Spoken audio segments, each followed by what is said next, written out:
Yetavach, yetavach.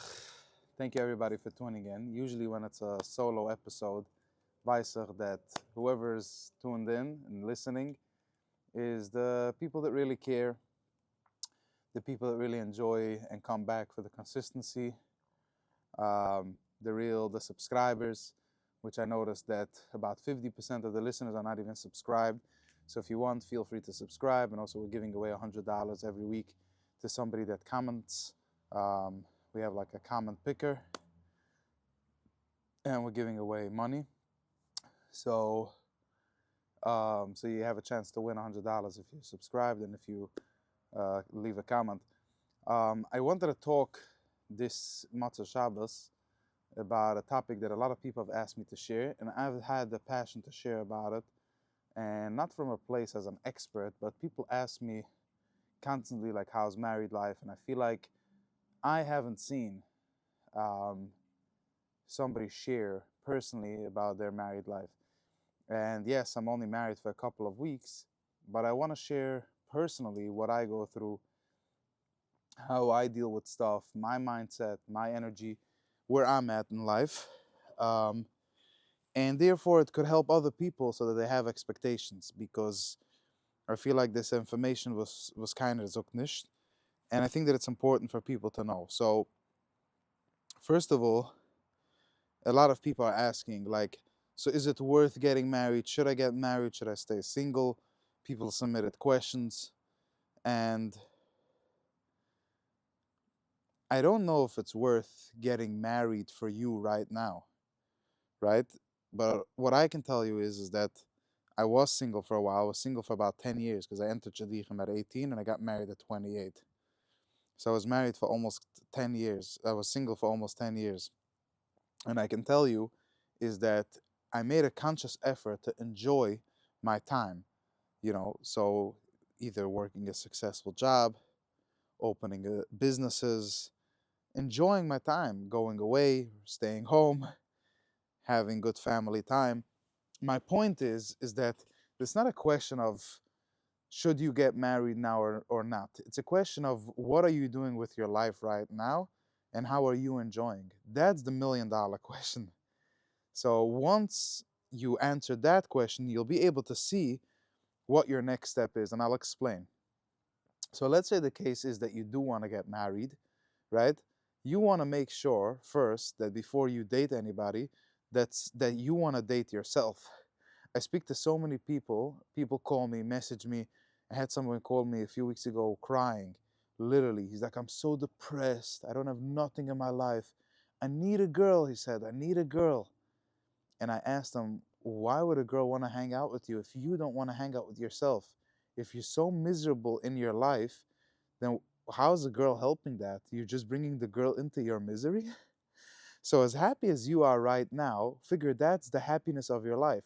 Nothing changes necessarily when you have another person there.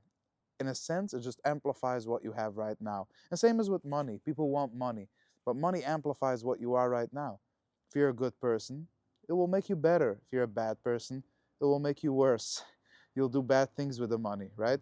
And the same thing is with marriage. If you're a bad person and you're depressed, you're just dragging yourself down.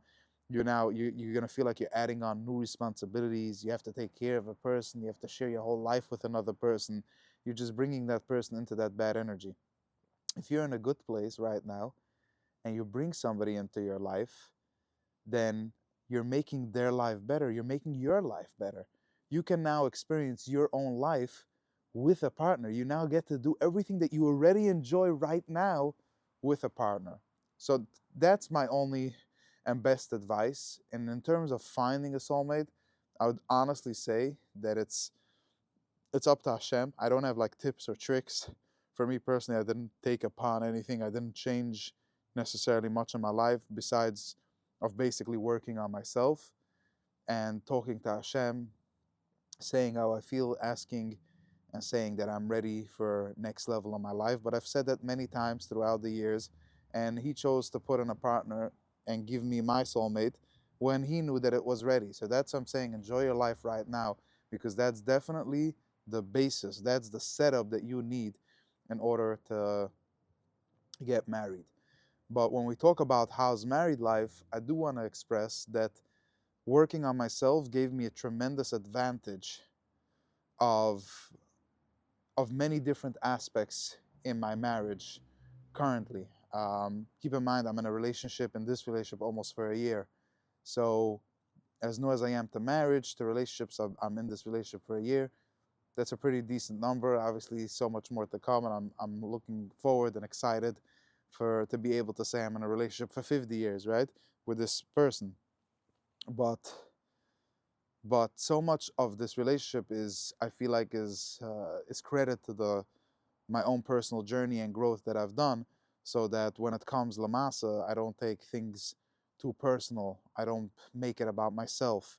That I know how to take care of someone, that I know how to be sensitive, that I know how and when to apologize, that I know how to act, how to react, to be proactive, not reactive. So many different things that I worked on myself. So my best advice to people is learn the skills, get familiar with what a woman is. Read books. That's how I learned so much. Read books, listen to podcasts, get familiar even with a woman's body. Get familiar with it. You're getting into a relationship. You know that it's crucial. It's a crucial aspect of your relationship and an intimate life, and yet you plan on not knowing anything. um, Husa Rebbe won't tell you anything about intimacy. They'll tell you basic halachas and give you a basic hour prep talk, that, oh, you should understand, a woman is a little bit more sensitive than a man. Other than that, you're not going to learn anything. I spent hours and hours and hours and hours researching and learning what a woman is, what they are about, their emotions, their feelings, what they want in a man, so that I can be that man for my spouse, so that I can be a better man for myself, so that I can feel accomplished, I can feel good and confident. Another big aspect that I would say about married life and what I've seen so far is that, as I mentioned, taking things personal. So now I want to expand on that, which is that many different things that happen in your relationship when you live and share your life entirely with another person is that that person will do things. They have their upbringing, they have their life, they have their preferences, and they also have their moods, feelings, and emotions. And it depends on us how personal we want to take everything that happens. If we want to make it about ourselves, or we want to acknowledge that this is the other person, this is how they react, this is their life. And as I often say, to turn judgment into compassion. You want to judge, you want to get outraged, you want to get upset, and you say compassion. Why is it that this person or my partner reacted in such a way? Why is it that they are sensitive in this way? Why is it that they got hurt or bothered? Instead of judging, oh, why is it like that? It's literally the exact same thing, but compassion instead of judgment. Being nice. Being nice is a trait, and the more you work on it, the more you get better at it. And the same thing is with not taking things personal. If you can learn that even when your partner literally will yell at you or be upset at you, you acknowledge that this is not a reflection of who I am at the core, right? This is a reflection of how they feel in this moment. And if it makes them feel better, I can say sorry for how you feel. That doesn't mean that I am necessarily sorry, but sorry for how you feel. And if they want an apology, okay, well, I am sorry. I can also say that without it knocking my ego, because my ego doesn't play a role right now, because I don't need that validation of I'm right or wrong. This is not about right or wrong. This is about another person and their feelings, especially in this moment. And in my opinion, that's real love. People have a lot of definitions of love, but one of the levels of deep love. Being able to take a moment that you can make it about yourself, but you choose to make it about your partner, and you just turn it into kindness. Because let's be honest, I also make mistakes. I also do wrong things. I also say wrong things. And my partner chooses to forgive me. So why not choose to forgive them?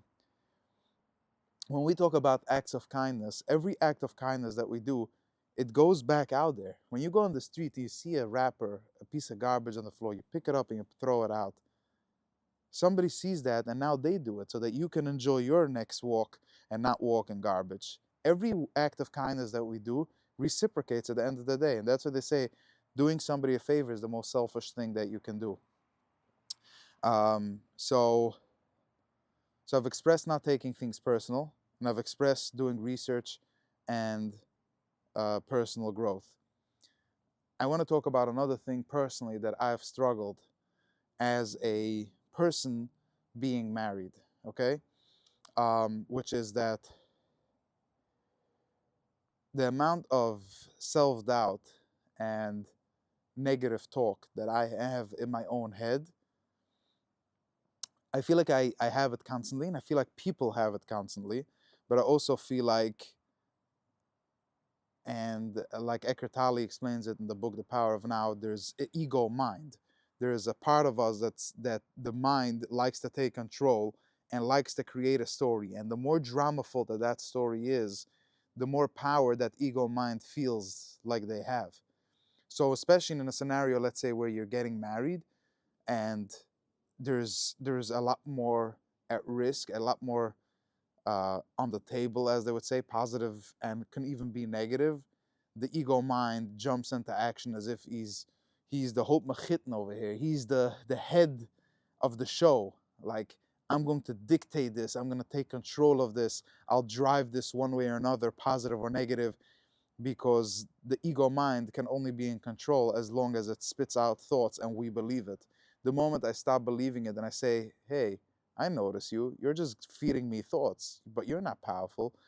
You don't have the power over me. I have the power over me. You're just a mind over here that I use when I need to think about something, when I have a problem I want to solve, when I have solutions I want to come up with, I think. When I need to make a decision, I think. But if you don't allow it to come in random times and to give you random thoughts and to take over, then the ego mind is powerless. So it's a very tricky thing, and obviously to get to this place, I would highly encourage people to do meditation, even yoga. Um, Breath work and cold plunge can really help you ground. Exercise can help you ground so that you acknowledge the difference between you and your real mind and intuition versus the ego mind, bad thinking, and negative thoughts that take over. They feel real. Like, I remember, even for me, like the first week getting married, it was like I had a lot of thoughts in my head, like, oh, is this the right thing? Am I doing? And this is normal. It's normal. And this is part of what I said before, that when you research what marriage is about, and that when you acknowledge the facts of what can come up, you feel a lot safer. You acknowledge that it's normal to have doubts. And by the way, I remember expressing this to my partner. I remember saying that I have doubts, not about this relationship, but I have doubts about myself, about how I am in the relationship, about how I am showing up.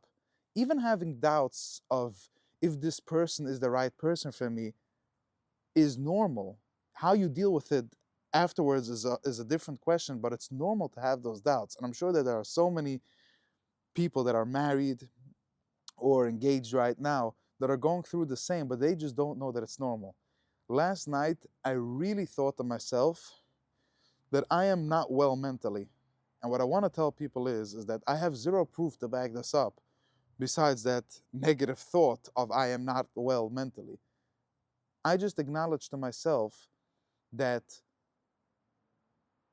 it's okay. It's okay to have thoughts, feelings, and emotions. It's okay to go through a roller coaster. It's okay to go through ups and downs. It's okay to be a man. It's okay to cry.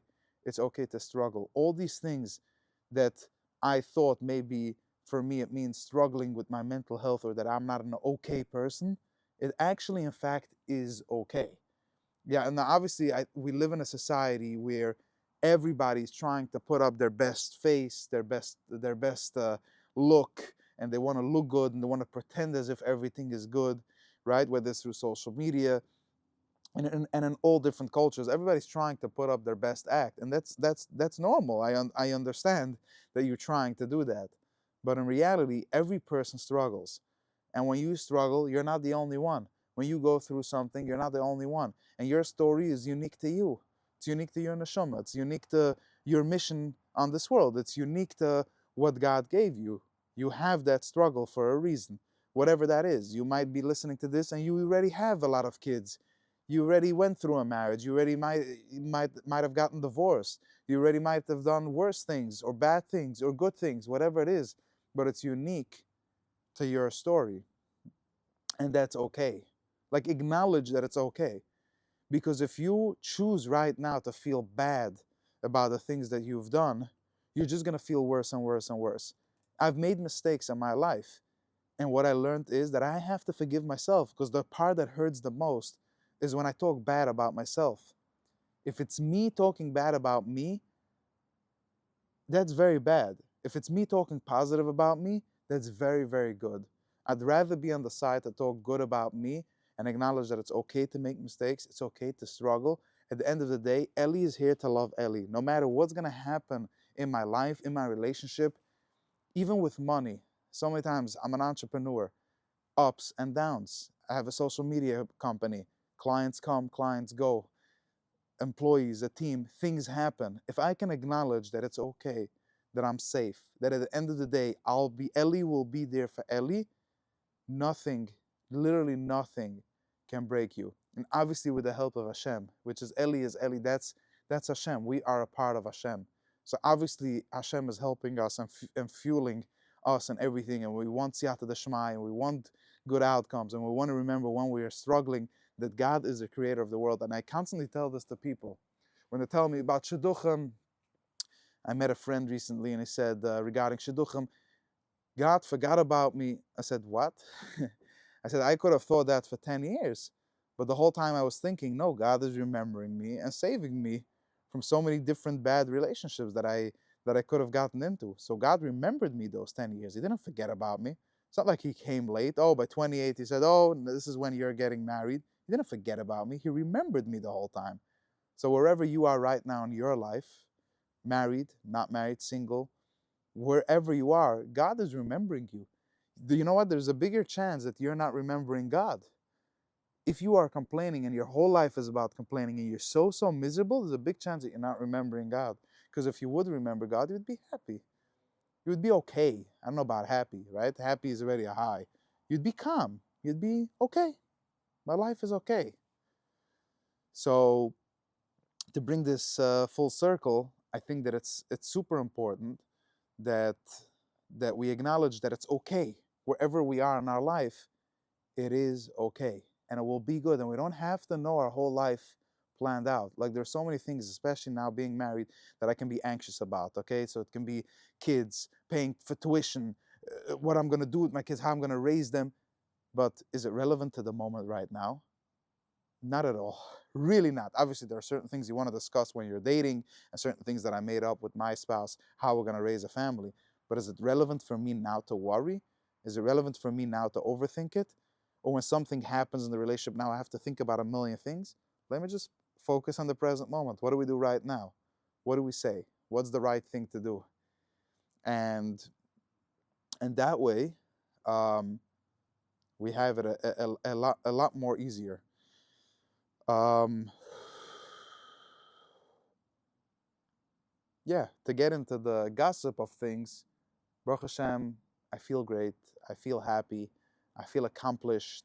I'm happy with my career, my success with Weber Media, with the podcast, with marketing and helping brands grow through my own social media platforms on WhatsApp status or advertising for companies.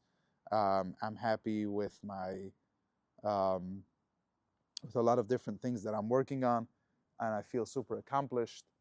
Um, I feel good in my marriage, Baruch Hashem. I feel lucky. I feel grateful. I think that I, Baruch Hashem, have a really, really, really great wife to share my life with, and I'm grateful to her and to her family, to my family. Um, I do feel a lot happier than when I was single. And like I said, it's an amplifier of where you are in your life right now. If you're struggling, you're confused, you don't have a job and whatever, no, I wouldn't recommend to get married.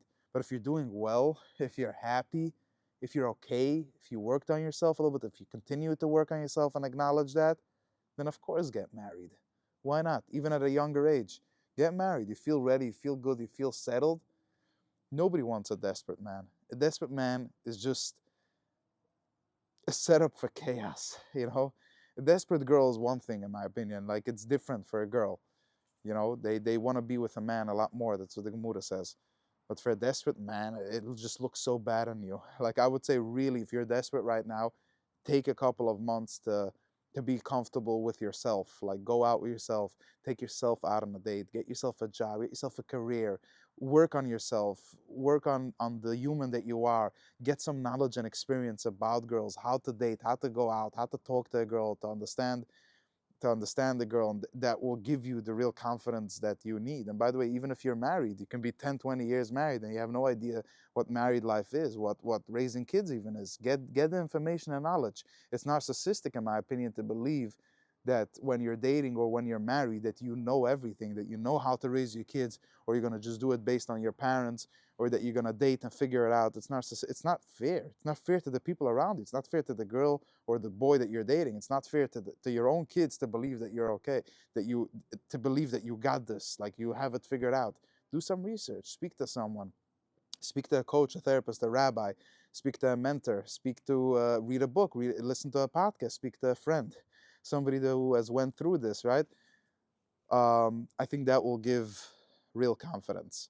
So that's my update as of now. I also want to say, especially to my loyal followers, to remind people, I've made a few episodes about Paisa, excuse me, how to take it, how to go about it, to be chilled. And I think I'm proud to say we're now like about a week and a half before Paisa, and I feel so chilled about it, about the Yontif. And I think that that's really the work of reprogramming it over the last few Yom Tovim to be really chilled. Because I remember a time when I was like super anxious from months before, especially this year's a 3-day Yom Tov can make a person even more anxious. How do you distract yourself? What are you going to do for 3 days? But I feel like I'm super chilled. And if you can take one Yom Tov at a time and reprogram it, that Yom Tov can be a beautiful time and that it's okay for you to be alone with yourself, or that you organize for yourself a proper support system, good friends, good food, a good book, something that you can do that's productive, that's going to make you feel good, you're going to really enjoy the Yontif process. And you can actually work on your subconscious to reprogram that Yontif is a good time. And tell yourself that. If you're nervous or anxious right now about Yontif and what you're going to do and how you're going to go to Shiel, whatever it is that comes up for you, tell yourself, I'll deal with it. I'll take care of myself. Ellie will be there for Ellie. That's a very important thing. I'm gonna check. I posted some questions on Instagram, so we'll see if I have some questions regarding to relationships, and then we'll wrap this up. Mm. Ah, yeah, you have the app for the raffle. You want to do it? Like, go into the app. Like this, we don't have to edit this, Mach, okay? Okay, let me see if I have some questions. Are you happy? Are you happy you got married at this age and not 18?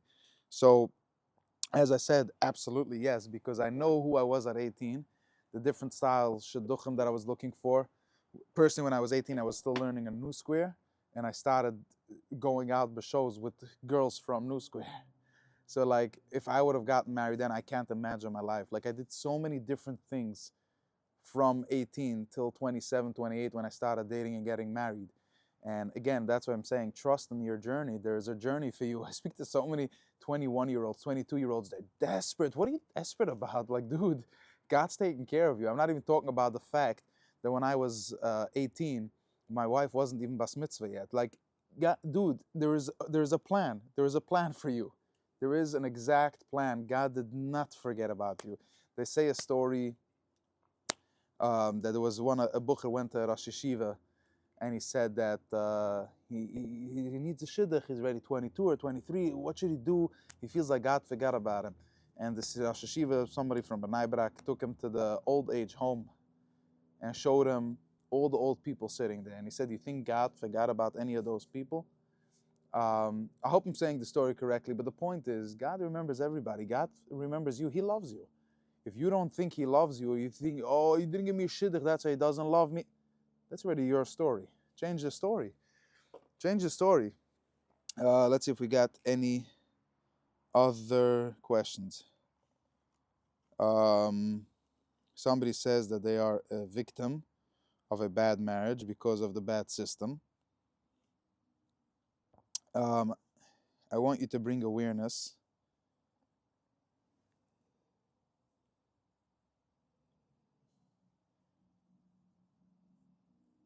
that it doesn't make sense to be with someone that you're not in love with, and it doesn't make even more sense for people that are not you to make decisions for you. I very much agree, and sorry for you. This is what I'm writing to this person. I agree, and that's something I'm just going to give a shout out to my friend Shlomo Eckstein.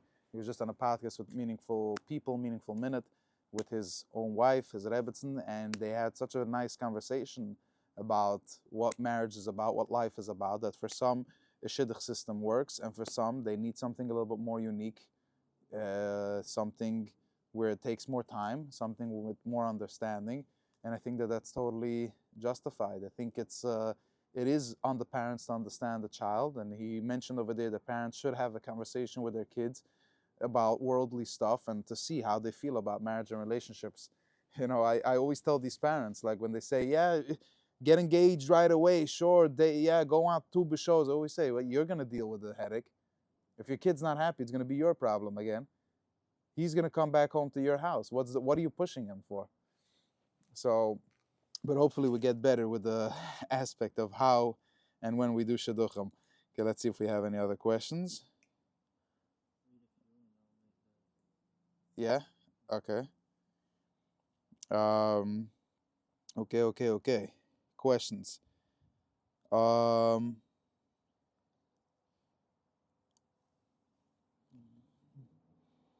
Oh, also, I had a debate on my status, by the way, Stam, about yes sharing, not sharing. I want to make it very clear. I don't plan to share any details of my relationship with anybody. That is 100% private and personal, and I'm not here to share anything about my wife other than saying that I have a wife. Um, but I do want to share my personal experience, which is my boundary. I did obviously discuss it with my wife because I am in a relationship with her. So I want her to be happy and okay that I come up and share about how married life is going. But I made it very clear to her that I feel like there's a void in terms of sharing information about being married and going through married life. And so many people have told me, oh, wait till you get married, there's so much to it and whatever. Fine, so let's untangle it, let's unravel it. Let's revisit this conversation in 3 months from now, 6 months, a year, 2 years, 10 years, 20 years. Let's discuss it. Let's see how it is. Maybe I will have a crash. I believe I had a crash like a week ago when I had a serious down. You come from this high of getting engaged and getting married and your actual wedding, and then you have sheva bruchas, and then you're still doing dinner and everybody's inviting you to regular life. Almost 6 weeks married. Okay, fine. I'm now just another couple, just another person. Everybody says, "Oh, you recently got married." Okay, and 6 months from now, nobody's gonna say that. So maybe it's gonna be different. But I still want to share it with the world and help people. That's I think always been my mission and passion. Your podcast.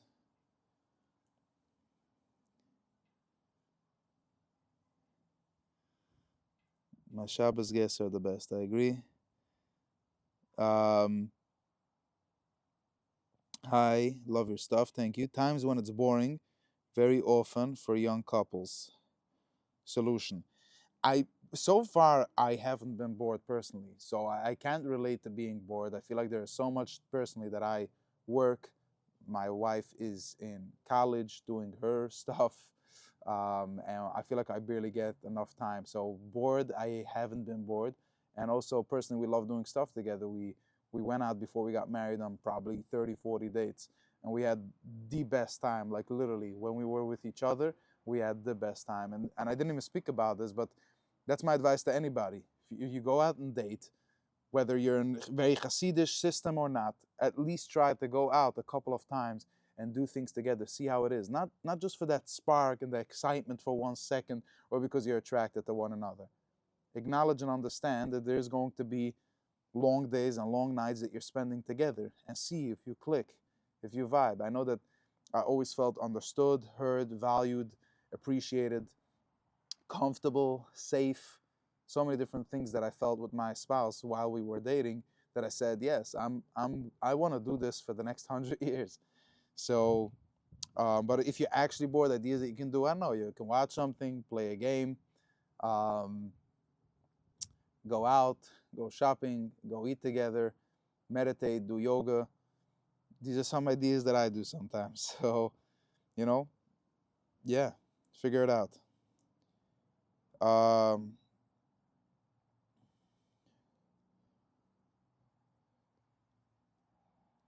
Somebody asked how I felt it's the right one. I think I just answered that question. Somebody says, do you think twice before posting? Now, giving your wife can read people's nasty comments. I think that just like myself, my wife doesn't read the comments. I don't read the comments. So, yep. How do you handle disagreements when emotions are high? I think that if it's a disagreement that it's not really going to affect me like in a big way, or that I just give in personally. Like it's not worth it. I tell my wife it's okay. Let's do it your way. Like it's like obviously if it's meant to be my way, it will just come out that way. She will acknowledge it. We will acknowledge it. But if you're in a disagreement, there's a big chance that you just have to be mavater. So you just have to give in. And maybe she has to give in. But if she's not giving in, then you can just give in. It's my personal opinion. Again, people tell me, somebody says over here, um, you just got married, cutie. What do you know about marriage, LOL? I don't know about marriage. It's exactly why I'm here and sharing. So, yeah. And by the way, guys, feel free to flood the comments, share your opinion. People are sharing opinions all the time on WhatsApp status. So, yeah, like I don't know. That's why we're here. Literally, this is why we're here. What's your number one priority in your relationship? Um, I think to live and grow together. Like living together is a big part of it, right? We're not talking about highs, lows, and ups and downs. We're talking about everything should just feel right. I should feel good, happy, mentally, physically, emotionally. I should have clarity and enjoy life with this person. Like I'm not necessarily looking to go through very highs and lows, and maybe that will happen. But my goal is, my number one priority is to be at ease and obviously grow something important, grow a nice big family, right? Grow have a good enjoyable life, serve Hashem. Like I think those are, excuse me, I think those are for me top priorities. Let's see if there's any more. um, Is it true that people say that I need to be ready to get married? And if yes, what do you mean by it? For this, you'll have to rewind a little bit. I think I expressed what ready looks like. Ready looks like when you feel ready. Ready looks like when you're happy and confident with yourself. And ready looks like when you understand your partner, when you know what you're getting into. You're getting married to a woman. And if you're a woman, you're getting married to a man. There's research in that as well. What does a man want? How do you serve a man? What are the roles of a man and a woman? But usually it's the guy who does the research, and it is more important, I think, for a guy to understand a woman before getting married, because you're going to be the leader in the relationship. Um,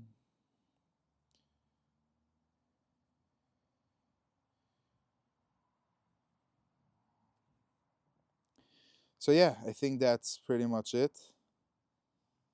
And Hashem will make other podcasts and other episodes by Ezra Hashem.